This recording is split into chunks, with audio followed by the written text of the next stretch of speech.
we're super excited to have Chris Johnstone here with us this morning. Way smarter than I am with all things AI and Google and all of that. So looking forward to a conversation. I know that I'm going to learn a ton as well. So Chris, thank you so much. Welcome to the show. Dennis, thank you so much for having me. It's an honor to be here. Awesome. Very good. So tell me a little bit about how you got started. I know you've done a lot with Google and how you transitioned from all of that into what you're doing with AI right now. Yeah, absolutely. So I'll be mercifully brief. I started, I guess, 16 years ago in the mortgage business. So my dad was a mortgage broker. He brought me into the business. And I'd always had a technical leaning. I always loved computers and just happened to be at that, sweet spot in history when computers kind of took over typewriters and I fell in love. And we were one of the first people to discover Google ads when they were released. And so we were buying real estate and mortgage clicks for 5 cents a click, way back in the day, and generating leads for real estate agents and loan officers. And that was 15 years ago.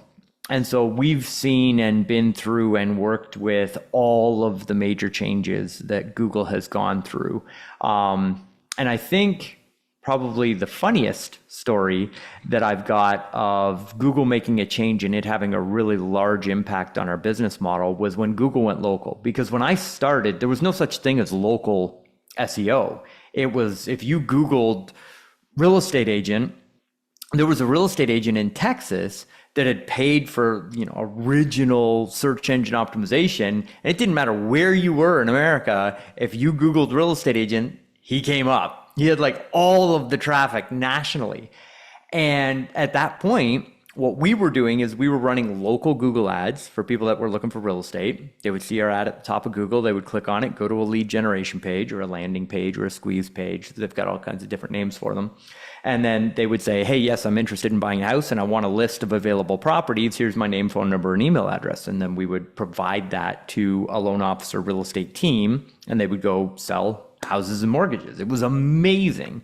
At our peak, I think we had about 300 national systems up and running on Google Ads. And one Thursday morning, I bounced out of bed to see, how many hundreds of leads we had generated overnight. And there was no leads in my inbox. There was simply an email from Google that said, Dear Mr. Johnstone, thank you very much for your business, but we're not going to run your ads on our network anymore. And just like that, we were out of business overnight. No more leads. Wow. And no more. But they sent me a coffee cup in the mail. So that was a nice touch. I have a Google mug. No business, but you got a mug. Right, exactly. But we pivoted very quickly, which is important, especially talking about as our conversation evolves into artificial intelligence, pivoting quickly, making moves right now and taking action is absolutely critical because of how fast artificial intelligence is moving and is going to be taking over. So we immediately looked at, okay, why would Google kick out all of these advertisers? Because it wasn't just me. I was in a mastermind of a bunch of guys out in California. There was 30 of us in the group. 28 of us got our account shut off all within the same week. Wow. And it was because Google's algorithm went local. They went from being a national search engine to starting to display that 7-pack. So way back in the day, when you did a Google search for a local business, it showed 7 businesses on the front page in the map. That's now a 3-pack where it only shows 3 local businesses. And that's what generates the highest quality consumer direct leads that you can get from advertising or buying leads. Hands down, if somebody Googles real estate agent in your local marketplace, they read your ratings and reviews, and they call you as a result of reading those ratings and reviews, that is the highest quality inbound consumer direct lead that you can generate. And the evolution back then was going from national to local. Now it's gone from programmers programming algorithms that determine which businesses show up in that 3-pack to now the artificial intelligence decides which businesses show up in that map placement on the front page of Google. And so if there's real estate agents listening to this podcast that are looking for the highest quality consumer direct leads that they can generate, That's 100% where you should be focusing. Working with the artificial intelligence in order to get your real estate business ranked in that 3-pack and generating as many 5-star ratings and reviews as you possibly can. Legitimate 5-star ratings and reviews, no shenanigans. Right. The AI is smart enough. So legitimate 5-star ratings and reviews, and then working to make sure that you're one of the 3 businesses that shows up in the local market. Okay, cool. So that's my story. Yeah. So a lot to unpack there. So really quickly, what are some tactics maybe that a real estate agent could do? Obviously, to get more legitimate 5-star Google reviews, and also do things to get ranked higher in Google, outside of the 5-star reviews. Yes, absolutely. So we'll go through 2 techniques, and these are kind of the 2 powerhouses, but not a complete suite, just simply because we don't have time. So the first is what we call the database activator. The majority of real estate professionals get the majority of their business from their past customer database, referrals, people that have worked with them before, and then a little bit of marketing and advertising.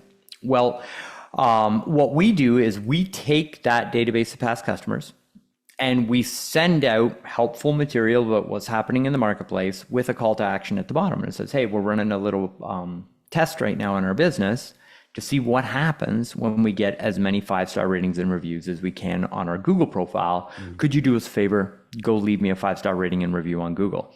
We had one gentleman just launched the program. He had about 250-ish past customers in his database, ended up with almost 100. I think the number was somewhere in the range of like between 75 and 80 5-star ratings and reviews that came in initially, and now they're still trickling in just as a result of reaching out to the past customer database. So the number one way is to go to your happy past customers and ask for 5-star rating and review. Another big leap that we made with our clients getting 5-star ratings and reviews is teaching them to ask for the 5-star rating and review before the deal funds. Or before the house closes. And it's very simple and easy to do. And what you do is you start working with a client, get your contract in place. At that moment, what you're doing is you're saying to them like, hey, can we agree up front, then when we get to the end of this journey together and you've successfully purchased your home or sold your home, can we agree that that's worth a 5-star rating and review on Google? And they laugh about it, and it's kind of like a joke, funny thing. But when somebody agrees to the commitment up front, when you reach out after the deal closes, they've already agreed to leave the 5-star rating and review. They're expecting you to ask, and it's not weird afterwards. Whereas most people don't think about the review, and then the deal closes and it's like, oh, I feel kind of weird going back and asking for the 5-star rating and review. So if you ask for it up front, super easy. So those 2 tips of getting the 5-star ratings and reviews. And then the other half of the question was, how do you rank? How do you actually show up so that new customers that are actually going to buy and sell a house rather than buying leads, getting in front of them? So when AI took over the front page of Google, there was some really interesting changes. And the first thing that we noticed is that when a buying phrase was used in the search engine, so that's somebody searching for real estate agent. So not necessarily, take mortgage as an example. If you go to Google and you type in mortgage calculator, there's no map placement that shows up, and there's ads at the top. And the reason why is because Google knows that that person isn't ready to make a purchase yet. They're looking at mortgage calculators. They're still really far out on the buying cycle. They're not ready to talk to a professional yet. They're still gathering information. But when they type in mortgage lender, the map shows up, and oddly enough, the advertisements disappear. So as soon as artificial intelligence took over the front page of search, it got rid of the ads at the top. And the reason being is programming algorithms programmed the ads in at the top, because the more money that Google makes, the higher the bonuses are for the programmers that are writing the code, right? So they're incentivized. Makes sense. And when they gave it to AI, and I believe the prompt that they're giving the AI is find people the answers to their questions in as little steps as possible. provide the most valuable experience possible. Because if somebody gets the answer, they're going to come back to Google.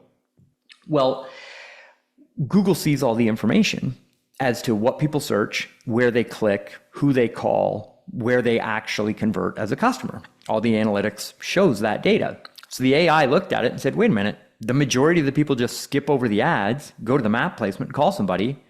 Why have the ads there? So when you search for a real estate agent in a local marketplace, the ads are gone from the top. It shows immediately the 3-pack at the top with the 5-star ratings and reviews, because that's where the majority of the traffic goes. They just want to read ratings and reviews, call a professional. So that was the main change that we saw. The ads went away. That map placement became incredibly important. But then underneath that, when you look at a search, there's this new box that's called a knowledge panel. And it says on it, people also ask. And there's a list of questions in that box. And if you click on it, it will show you the answer and what website Google has pulled that answer from. So you can get the answer to the question right on the front page of Google without actually having to visit a website. Well, what we discovered as we researched market after market is that those questions are specific to what people in that location are actually searching for. So if you look at Houston, Texas, it's completely different than Memphis or wherever you are, because people in that location have different questions about real estate than somebody that's in a different marketplace. Yep. So the greatest thing that you can do to build authority with AI and show up on the front page of search is to do a search for real estate agent in your local marketplace, look at the most frequently asked questions that are happening right on the front page of Google from people in the local marketplace, and then create content answering that question for the AI so the AI can show your business. It makes you an authority. And when you build authority with Google, you move up in the search rankings. Love it. That's awesome. And fascinating about AI and what is coming. And I think there's 2 errors that people make a lot of times when they think about AI. Either it's a fad and it's going to go away, or robots are going to take over the entire world and they're going to kill all the humans. So maybe shed some light on where where AI is and where you think it's going, and the impact that it's going to make in the mortgage space as well as in the real estate space.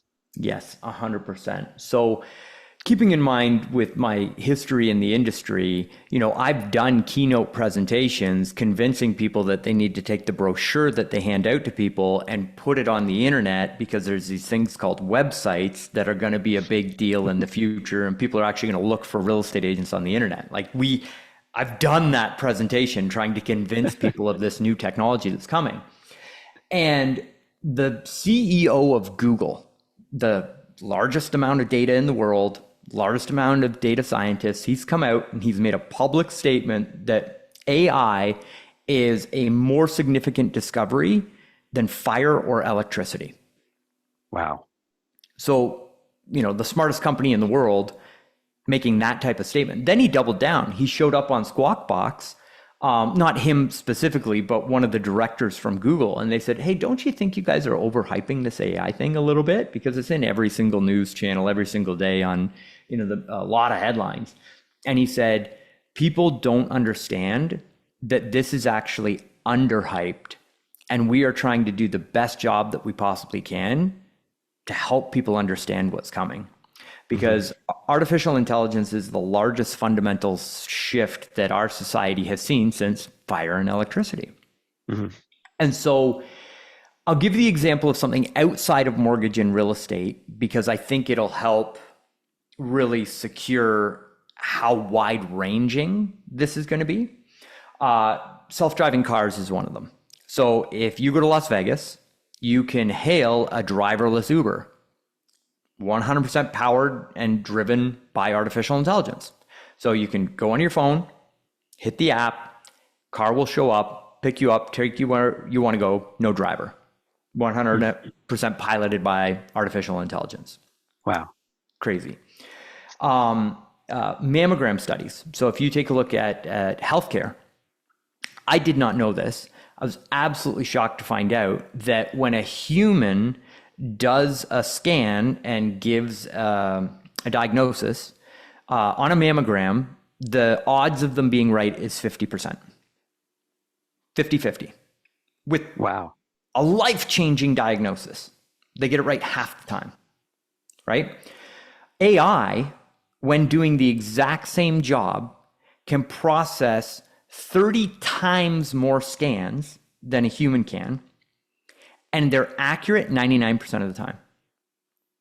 So you get almost 100% accuracy on the right diagnosis, and you can go through 30 times more of those scans in the same amount of time. So you can help a lot more people and help them better, right? Right. So that's an implementation of like, is a radiologist and the person who looks at that probably going to lose their job because AI is going to take over? Yes. But is the overall benefit to humanity better than that person going out and finding a different and maybe potentially more productive job or thing to do with their time? Is it better for society as a whole? The answer is most likely yes. Mm-hmm. That's going to happen in every single industry. Mm-hmm. The ability of the AI to take a process that we do as human beings, that we do repetitively, it eliminates all that. So I'll tell a quick story. So there's a guy, his name is Morgage. He's a former AI engineer at Google. I believe he worked in the AI department for, over 5 years. I think it was actually closer to a decade. He's since quit his job at Google and is now full-time just talking to people about the coming implications of AI in our society. Mm-hmm. But he tells the story of he's at Google. His office is 3 stories above where they have this AI experiment that's happening in this room. So every day he goes down the elevator and he walks past this glass-walled room, and the experiment is there's a robot that has a camera head and an arm, and that robot was given the task of find the yellow squishy ball or the red squishy ball. I forget what color the ball was. And so he's like, for 3.5 years, every day I go to lunch, I walk past this machine, and I watch millions of dollars just being like fire hosed into this room. And all this robot is doing is going, picking up objects that are on the floor, looking at them and putting them back down. He's like, hooray, Google. Like, is this really useful? But then one day he goes down the elevator, he's walking past the room, and the robot picks up the yellow squishy ball and identifies it. And he's like, wow, total chance, right? Totally random. I wonder if it's going to be another 3.5 years before it's able to go find the yellow ball again, because it's completely random what it's doing at this point. Within 3 days, it can pick up the yellow ball with 100% accuracy. You can put it in any room, any layout, and that robot can go identify yellow squishy ball. It's the first object that it picks it up.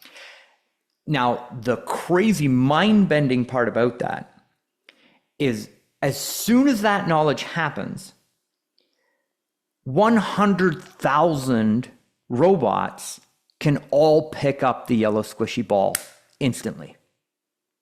Wow. So artificial intelligence doesn't learn like us, because as human beings, we start as babies and we make mistakes, and then we get that knowledge base, and then we build on top of that, and then that's how we learn language. It's how we learn everything. Artificial intelligence only ever has to figure out a problem once. It never forgets.